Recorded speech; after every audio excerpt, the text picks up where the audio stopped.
Hey everyone, this is Brooke with Super Tutor TV, and today we're going to talk about whether you should take the new SAT or the ACT. This is a question I've been getting a lot. The first thing that I want to do is make a quick disclaimer. If you are a senior graduating in 2016, this video is not for you. You should be watching another video, which is the old SAT versus the ACT. We can put that link up right here. But for everybody else, for everyone who's graduating in 2017 and beyond, you as students are going to be subjected to an experiment by the College Board, which is a new test, which has new emphases, which has new styles of questions. And a lot of people in the test prep community have basically responded to this change in the test by saying, everybody should just prep for the ACT, forget about the SAT. Now, while that might be okay advice for some students, I don't think it's the right answer for 100% of people. So what I'm gonna do is get into this conversation and talk to you about some situations in which it may actually be better for you to take the ACT than the SAT, as well as some situations in which it might be better for you to take the SAT instead of the ACT.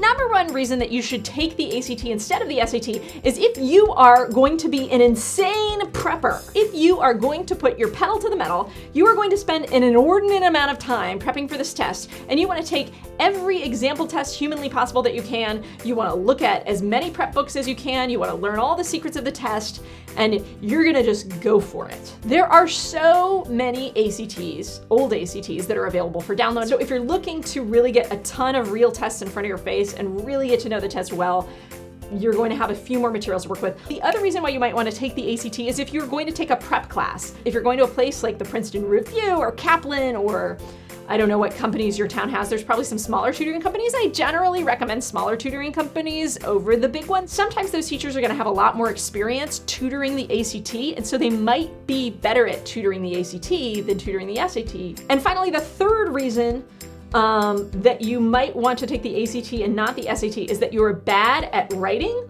or reading comprehension. If those are the two areas that you struggle with the most, generally the ACT version of those two sections is a little bit easier to conquer than the SAT, though really it does come down to in what way do you struggle with that. So that's about it. Okay, 3 reasons to take the ACT. 1 is if you're gonna be a super prep superstar. 2 is if you're taking a class. And 3 is if you're not so good at reading or writing.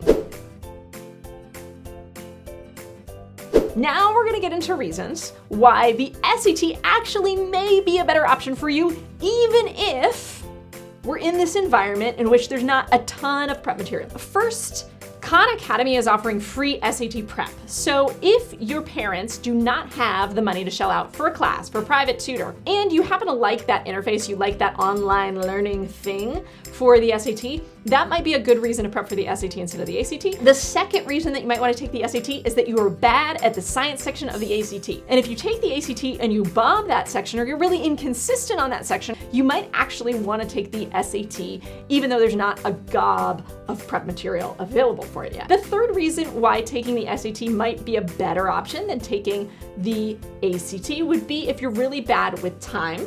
The ACT is a really tough test when it comes to time, meaning that you have to finish in a certain amount of time, and if you don't finish, it doesn't matter how good you are at getting questions right. At a certain point, you're gonna run out of time, and you're not going to be able to get all of those right.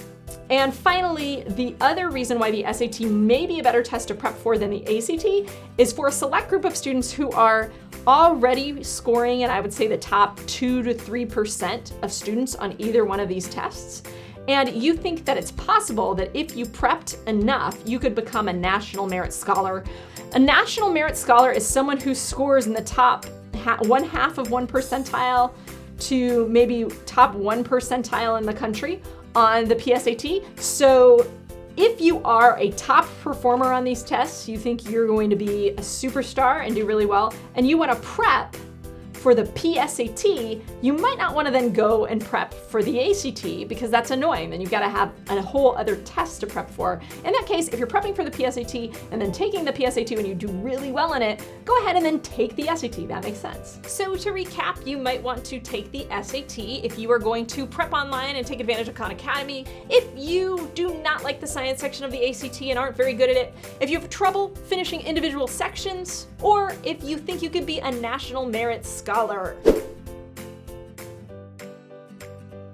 There's a few cases in which it really doesn't matter which test you take, even with the new test. And that's number 1, if you're gonna just walk in cold, you're not gonna do any prep whatsoever, who cares? it's on a curve. Like, just pick one and walk in, or pick both and walk in and take both. I don't usually recommend that. I don't think it's actually a great way to go. You should probably take 2 practice tests for 8 hours, because that won't cost you a bunch of money that the test will cost you. And the other reason when it doesn't really matter is if your scores are about equal and you're only going to do modest self-prep. Remember how I told you there's 4 free exams available for the new SAT? Well, if you're not gonna do more than 4 exams, you have enough material to prep for it. And you can just take the SAT and it's fine. And finally, the other reason when it doesn't totally matter and when you can rely a little bit more on like which one you're scoring better on would be if you have a very highly skilled professional tutor, a private tutor that's coming in to work with you. They're going to be able to read those 4 tests that have been released with you and still be able to coach you in a way that's probably going to be valuable and help you up your score there. This is usually the litmus test that I use no matter who you are. In order to figure out the answer for you to this question, is that you should sit down and take a full-length ACT exam. And then you should sit down and take a full-length SAT exam and figure out which one do I do better on. We're gonna put the download links in the comments section below so you can get a copy of each of those tests.